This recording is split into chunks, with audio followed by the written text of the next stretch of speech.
Somebody that lives in a state of gratitude actually is very, very good at identifying the bad stuff in life. They simply have developed the skills and the way they've wired their brain to choose to put their focus on where the joy comes from and how to be grateful for where the joy comes from and thankful for where the joy comes from. So, of course, crap happens to all of us all the time, but where we put our focus is up to us.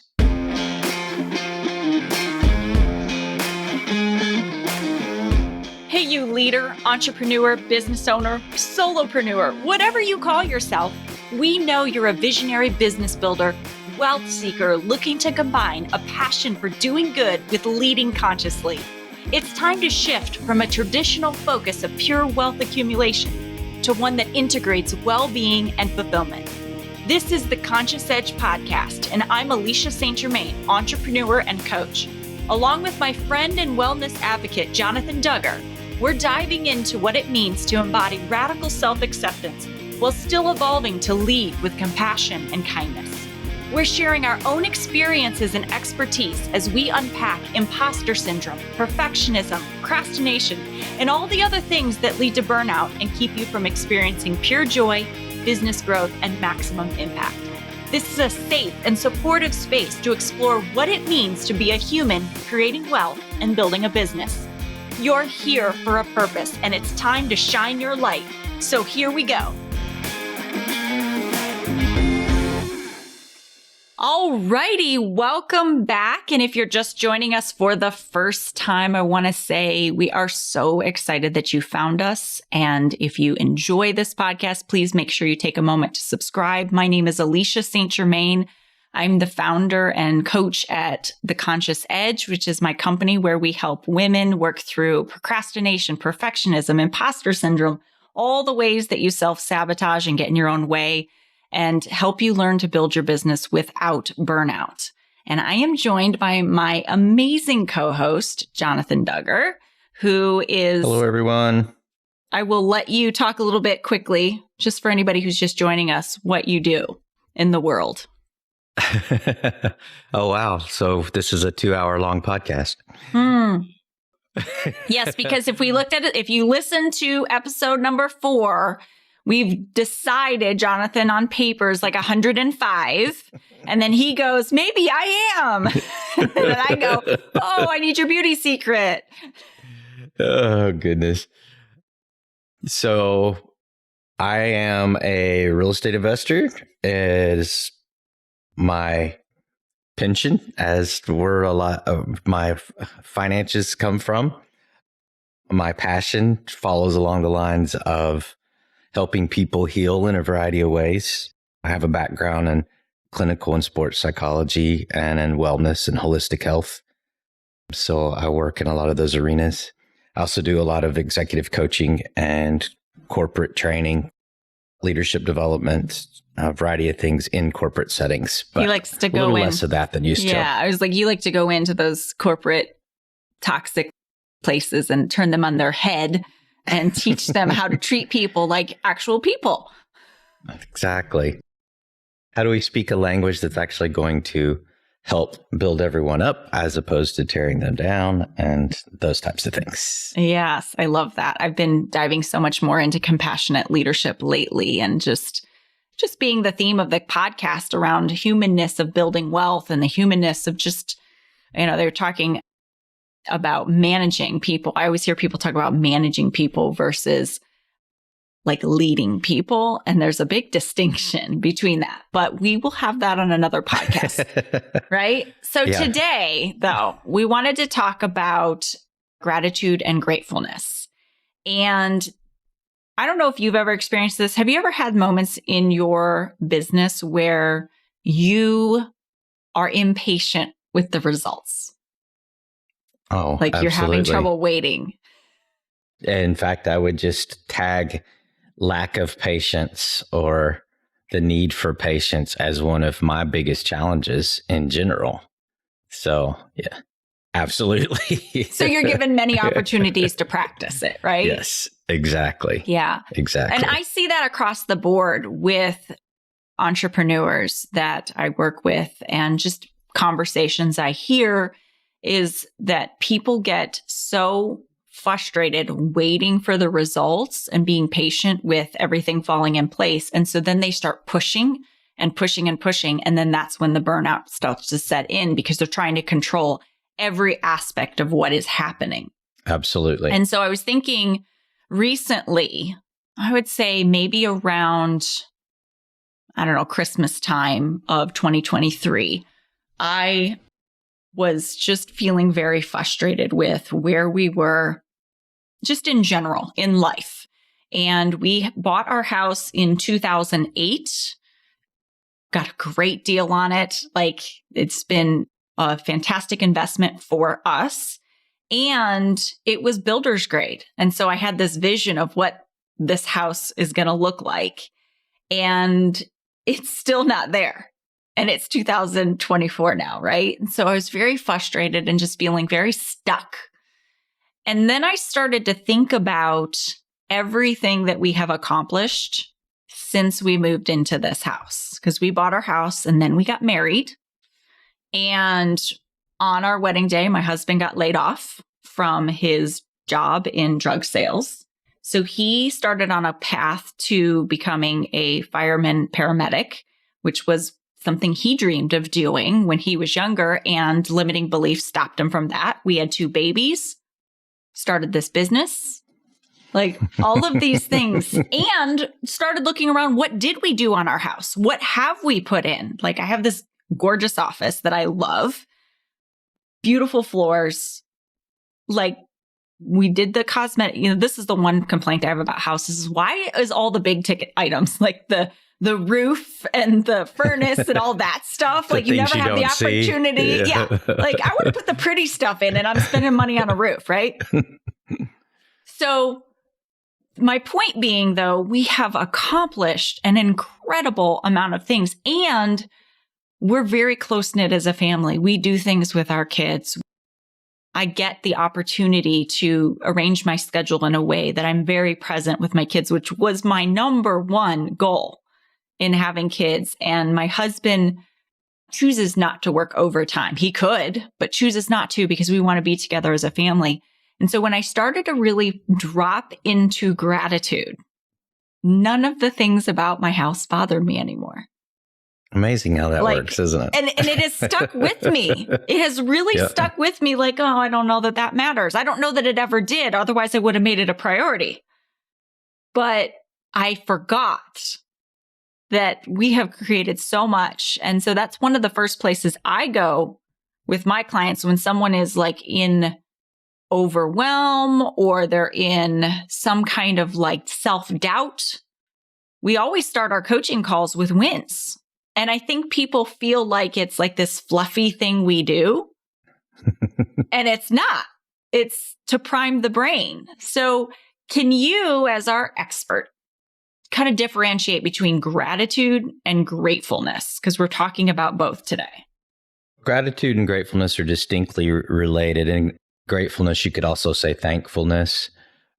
But the way I like to think of it is being thankful is an expression of gratitude. So gratitude is sort of like the mindset. Well, we know the old saying, an attitude of gratitude, but there's reality to that in terms of it being a context in which we operate. And you alluded to this. Research shows that it is a wiring in the brain. It is a way the brain is wired to perceive incoming data, to perceive behavior of others, behavior within ourselves.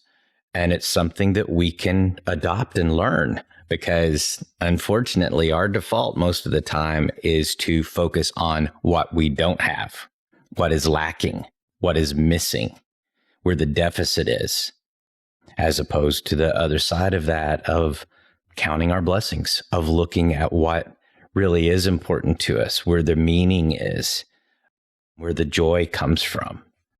So you can just think of gratefulness as an expression and an important piece of gratitude. And we can talk a little bit more about that as we go along. But being able to say thank you in a mindful and heartfelt way is important. In fact, that's one of the first steps in incorporating gratitude is a way of seeing the world, is being mindful of our thankfulness. Because how many of you can track back to yourself as a child when constantly you were being reminded to say thank you? Don't forget to say thank you, say thank you, say thank you. So it becomes an automatic response. And the downside of that is that often an automatic response isn't attached to true meaning, and it isn't necessarily attached to emotion, and it doesn't necessarily stick with us. What you said about how you feel about your house, how that stuck with you, that's because it shifted from something that was a momentary, oh yeah, this is a good thing, let me try and adjust my attitude, to accepting this context or this your surroundings as a place of gratitude. That's where your gratefulness, your thankfulness comes out in a way that's encompassing much more than just a mindless thank you. Yeah, no, as you're saying that, I'm thinking about even the way I feel about my house is like, I even have gratitude as though my house has a soul, right? Like my family is there and it's like a living, breathing thing. And it's like, thank you for the memories and the joy and the togetherness. And so it becomes less fixated on the how it looks to the moments that we've had in it. So it's such an important thing, because I know that there's people, like one of our most popular episodes, episode number 3, we did on overwhelm. And that is hands down a testament to the state of how people are feeling. And this is such a great episode to marry with that, because when we spend more time in that gratitude and realizing the learning and the power of everything that is already here and already present, it really does get you present to that moment, right? Getting to the present, which is one of the counteracting pieces of overwhelm.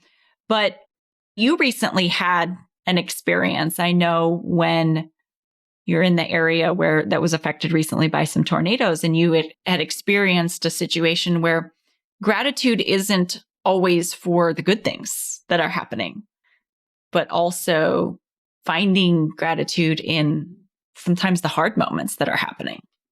Yeah, absolutely. And this is I think you're alluding to a story I told you about being in the bank with a lot of frustrated and upset people. So we recently had a series of 7 tornadoes in our area, 2 of which were very destructive and devastating for a lot of people. And many of us in the area, even if we weren't affected by damage, we were subsequently affected by power outages and internet and cell systems being down. So on one day I was at the bank and systems, they did have power back, but systems were not functioning like they usually do. And of course, we've all gotten very dependent on our technology. And so it was taking much longer. They were having to do things very old school and very manual, which many of us are old enough to have experienced that already, but we seem to have forgotten that somehow. But most everyone, including myself, were very frustrated. And then there was an elderly gentleman that was kind of standing at the back of the crowd, and he's whistling, he's happy. I can feel kind of his lightness just exuding off of him, but still hanging on to my own frustration and impatience. And he just sort of speaks up at the back of I think maybe somebody came in and he held the door for him and said just a simple hello. But then he just sort of announced to the room, he said, "Isn't it great to be alive?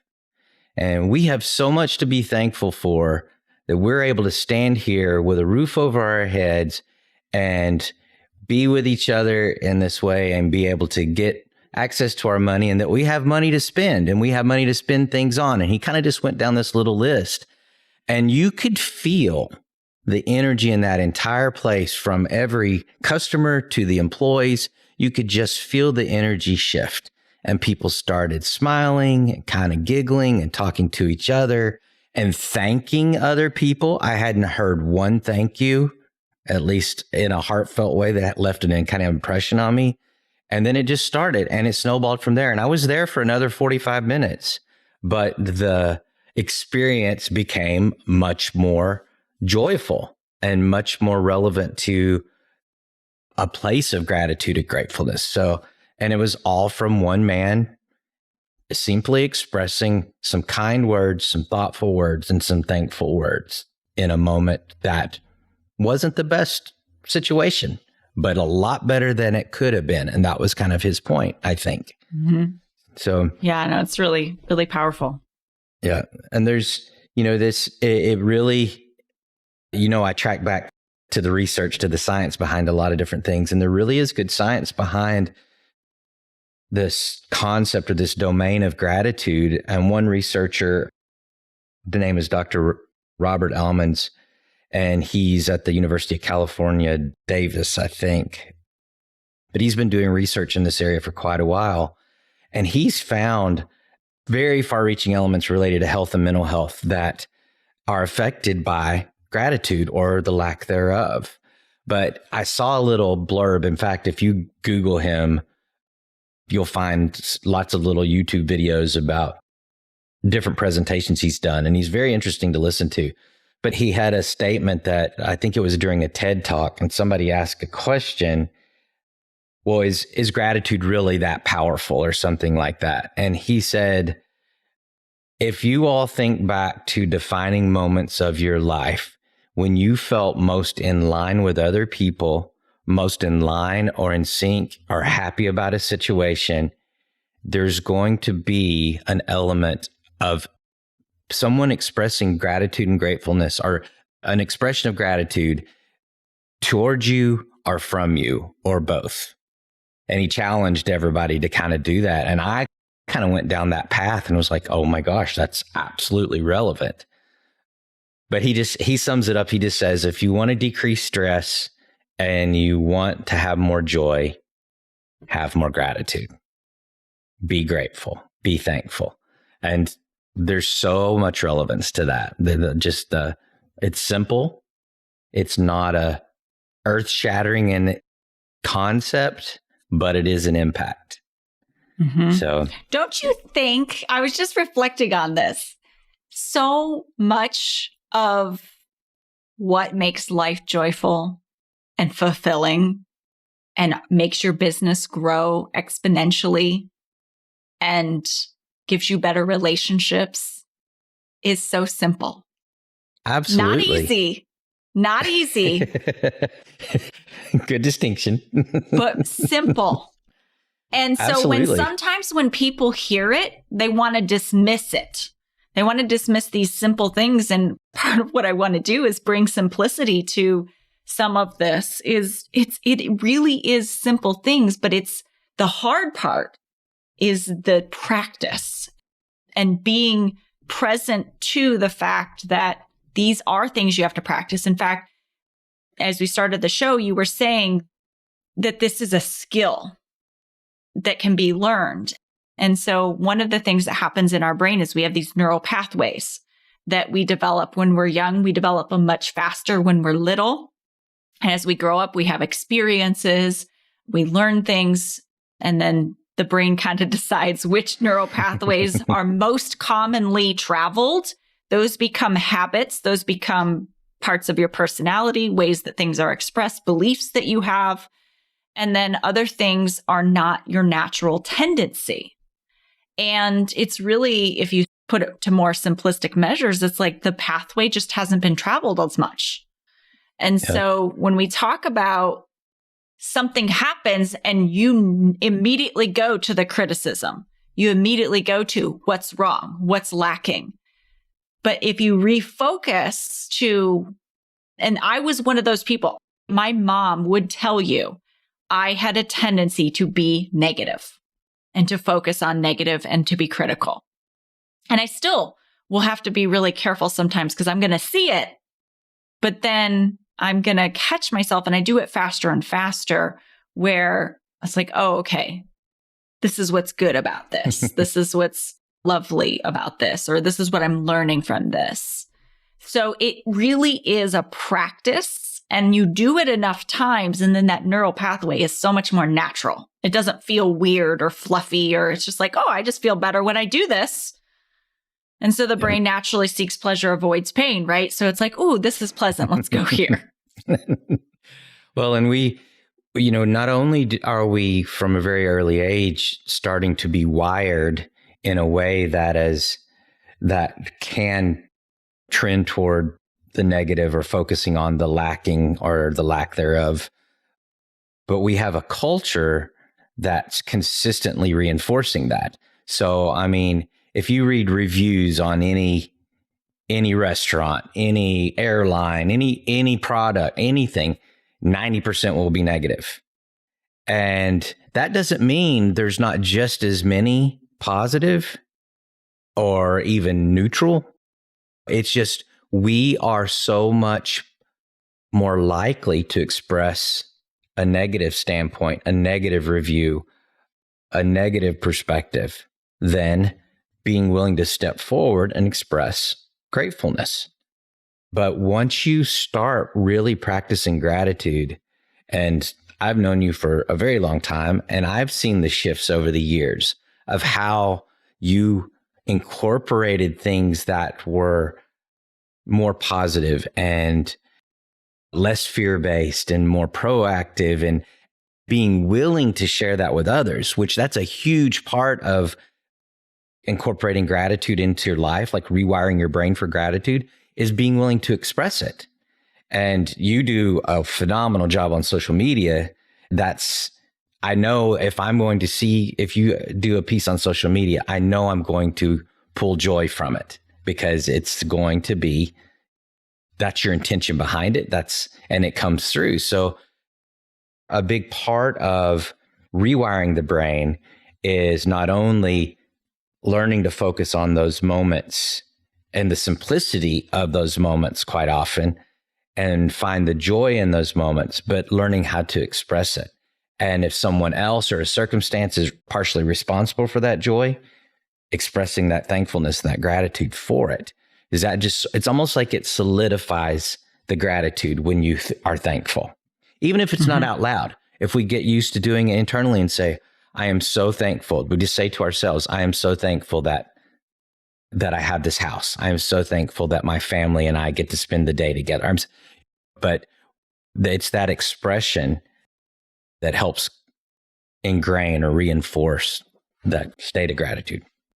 Well, and even on that expression piece where you're talking about the authentic expression, not just thank you as an automated response, I don't know where I picked it up. I wish I could give the person credit, but they were talking about not making your children have that automated response of thank you and acknowledging other ways that they were showing gratitude. Like, oh, I can tell by the tightness of your hug that you're feeling really grateful for this moment or for that gift. Or I can tell by your smile that this has really made you happy. And acknowledging that being grateful comes in more than just an outward thank you. It's actually teaching your children to pick up on expressions that people have and maybe the way someone touches their heart or that they hug. It's being tuned in enough to catch the little half smile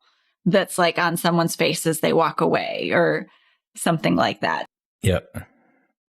I really like that it's that authentic expression as well. I'm still I do. It's so funny. We were just talking about how sometimes I come on a little strong. I'm so much grateful and gratitude. And for some people, it's a little weird.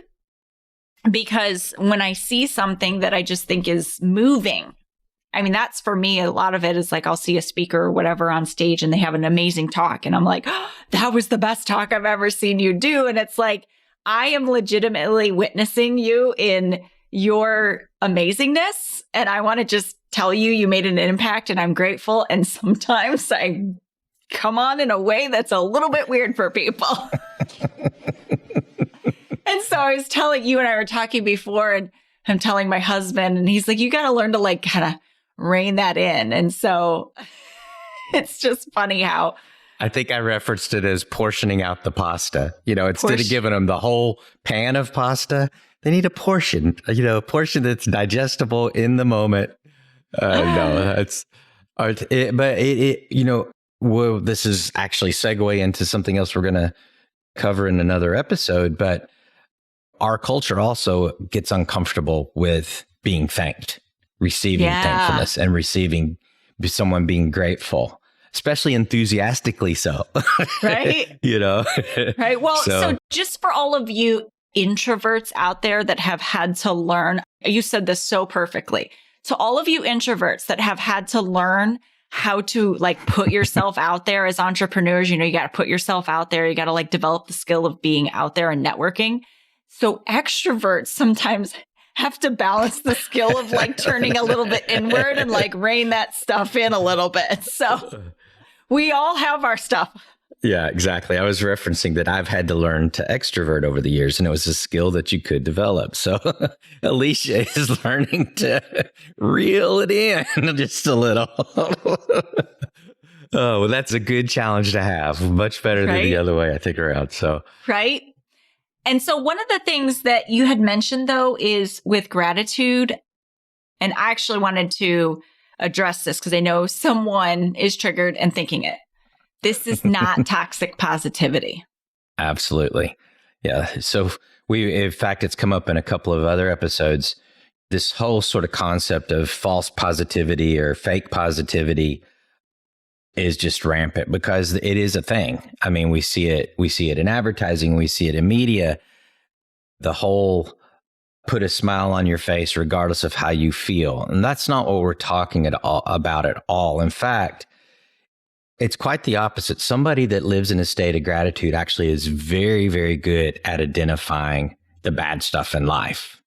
They simply have developed the skills and the way they've wired their brain to choose to put their focus on where the joy comes from and how to be grateful for where the joy comes from and thankful for where the joy comes from. So, of course, crap happens to all of us all the time, but where we put our focus is up to us. Now, I'm not saying that in a flippant way because that's not easy to achieve and maintain and repeat. But just like anything else, it just takes practice, So you've brought up kind of in an indirect way multiple times through our talk today, the concept of mindfulness. And we've talked about that as well in other episodes. And that's what a lot of this, a practice, an ongoing practice. I think you do get better at it over time, but it is important to continue to remain mindful in the moment of those sparks of joy, of those moments of happiness, of those puppy dog moments is what one therapist that I used to work with, she would refer to. It's just like the feeling you get when you pet a warm puppy. It's like those puppy dog moments, but to pay attention to it in the moment, pay attention to how your body feels, pay attention to the fact that your face is smiling. That's like, okay, I've got a goofy grin on my face. How did that just happen? Not from a way that you're overanalyzing every time something happens, but just being mindful and grateful. That's where the gratefulness comes from. That's where the thankfulness comes from. So sometimes too, in our culture, we're all about the big things, the big magnanimous. Is that how you say that word? Magnanimous? Anyway, you know what I mean?